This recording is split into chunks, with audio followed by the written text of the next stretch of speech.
Hey there, Flavor Street Brigade. I'm super excited to welcome you to my world of deliciousness. Get ready for amazing recipes, life-changing tips, and most importantly, loads of fun. Thanks for being here. We're going to have a blast in the kitchen. Oliebollen, a type of Dutch donut. These are deep-fried dough balls, sometimes with raisins and dusted with powdered sugar. They are a wintertime specialty. Oliebollen, the delightful Dutch donuts, are a classic winter treat. The ingredients are simple and readily available, making them a popular choice for home bakers, especially around New Year's Eve. Essential ingredients: 500 grams, all-purpose flour, 500 milliliters, lukewarm milk or a mix of milk and water, 7 grams dry, active yeast, 1 tablespoon sugar, 1 egg, a pinch of salt oil for frying, sunflower or other neutral oil, powdered sugar for dusting. Optional additions: 150 grams raisins and/or currants, soaked beforehand in warm water or rum. 1 finely chopped apple. Instructions. Activate the yeast. In a large bowl, mix the lukewarm milk with the sugar and yeast. Let it sit for 5 to 10 minutes until it becomes foamy. Make the batter. Add the flour, egg, and salt to the bowl. Whisk or use an electric mixer until you have a smooth, lump-free batter. The consistency should be quite thick, like a heavy pancake batter. Add optional fillings. If you're using raisins, currants, or apples, drain them well and gently fold them into the batter. Proof the dough. Cover the bowl with a clean kitchen towel and let the batter rise in a warm place for about 1 hour. It should double in volume. Heat the oil. In a deep fryer or a large, heavy-bottomed pot, heat the oil to 180 degrees Celsius, 350 degrees Fahrenheit. If you don't have a thermometer, you can test it with a small piece of bread. It should brown in under a minute. Fry the oliebollen. Using 2 tablespoons, form balls of dough and carefully drop them into the hot oil. Don't overcrowd the pot. Fry the oliebollen for 3 to 5 minutes on each side until they are golden brown. Drain and finish. Use a slotted spoon to remove the oliebollen from the oil and place them on a wire rack lined with paper towels to drain the excess oil. Generously sprinkle them with powdered sugar while they are still warm. Kibbeling. Battered and deep-fried pieces of cod or other white fish, often served with... Kibbeling is a classic Dutch street food that consists of pieces of white fish that are battered, deep-fried, and typically served with a dipping sauce. It's a hugely popular snack that you can find at fishmongers and markets all over the Netherlands. Ingredients. Fish. The most traditional fish for kibbeling is cod. However, other white fish like haddock, pollock, or whiting are also commonly used. The fish is cut into bite-sized chunks. Batter. The batter is what makes kibbeling so delicious. A simple batter usually consists of flour, an egg, and a liquid like milk or beer. Some recipes also include spices like paprika, cayenne, nutmeg, or garlic powder for extra flavor. Frying oil. A neutral oil with a high smoke point, such as sunflower or vegetable oil, is used for deep frying. Dipping sauce. Kibbeling is almost always served with a sauce. The most popular choice is a creamy garlic sauce, but other options include tartar sauce, ravigotte sauce, or a simple mayonnaise. Preparation. Prepare the fish. The fish fillets are rinsed, patted dry, and cut into bite-sized pieces. Make the batter. The batter ingredients are whisked together to form a smooth, slightly thick consistency. Coat the fish. The fish chunks are either tossed in a dry spice mix first or dipped directly into the wet batter, ensuring each piece is evenly coated. Fry the kibbeling. The battered fish pieces are carefully dropped into hot oil, around 180 degrees Celsius or 350 degrees Fahrenheit, and fried until they are golden. Frites patat. Thick-cut fries served in a paper cone with a variety of sauces. Frites, also known as French fries, are a quintessential street food in the Netherlands. They are typically thick-cut, double-fried for a crispy exterior and fluffy interior, and served in a paper cone with a wide variety of sauces. Ingredients. Potatoes. The type of potato is crucial for good frites.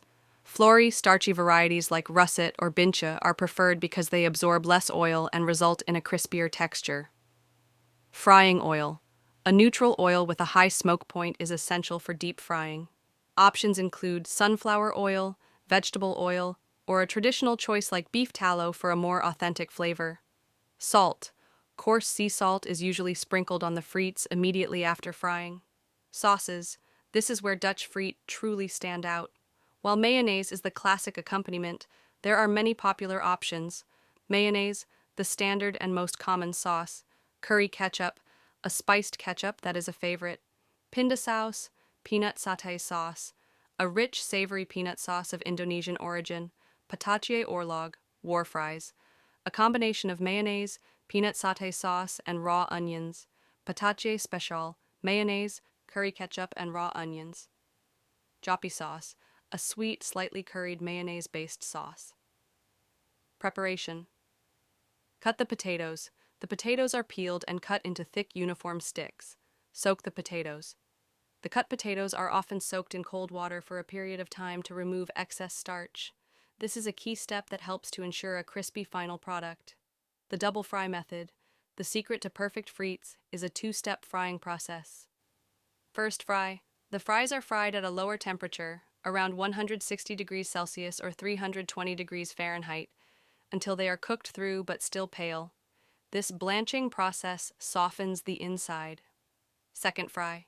The fries are then removed, cooled slightly, and fried a second time at a higher temperature, around 180 degrees Celsius or 350 degrees Fahrenheit, for a few minutes until they are golden brown and perfectly crispy.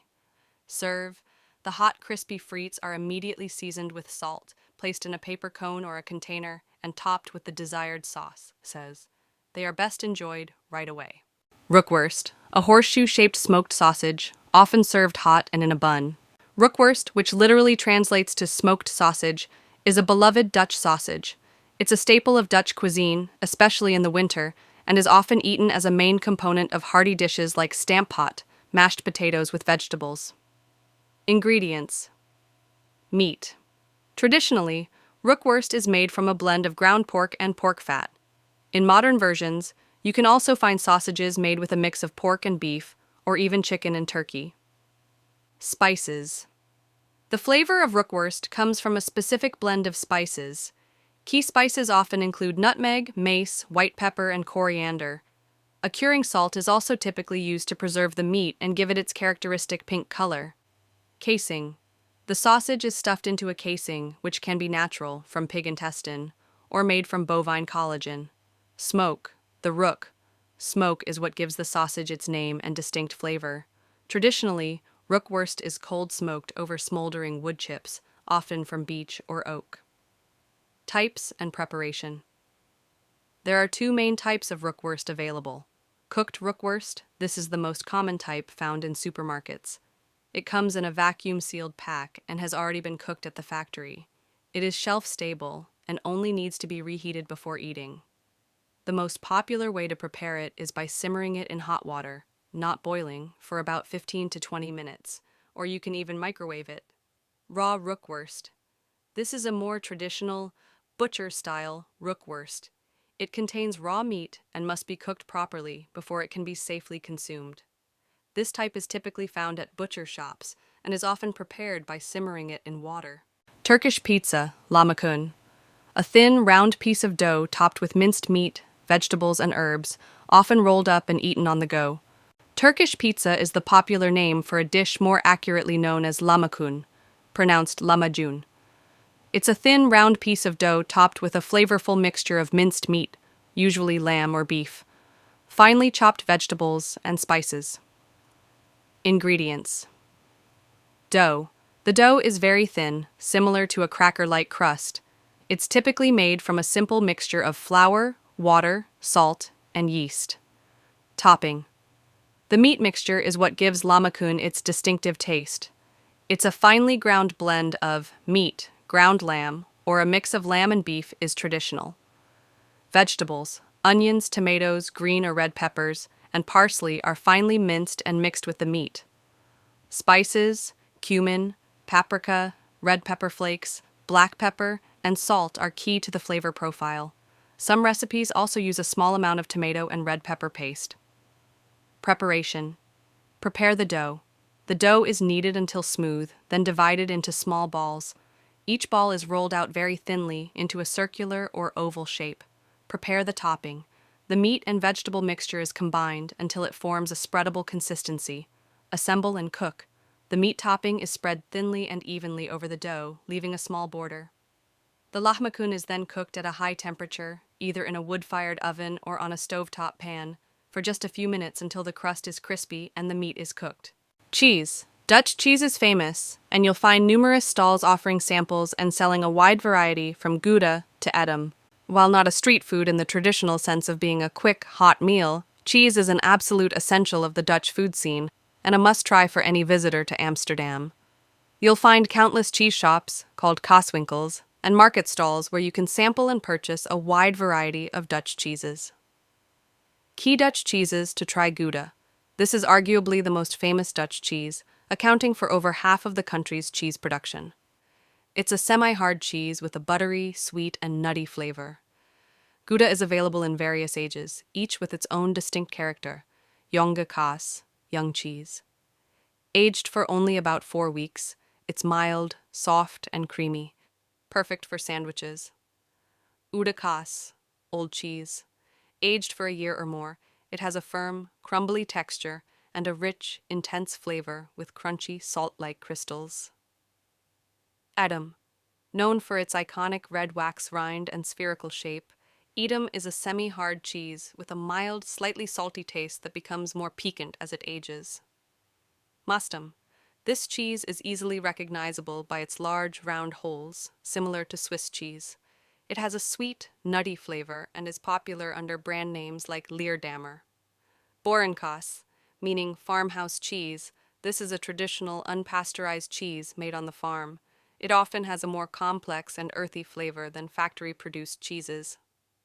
Leiden, Leidse kaas.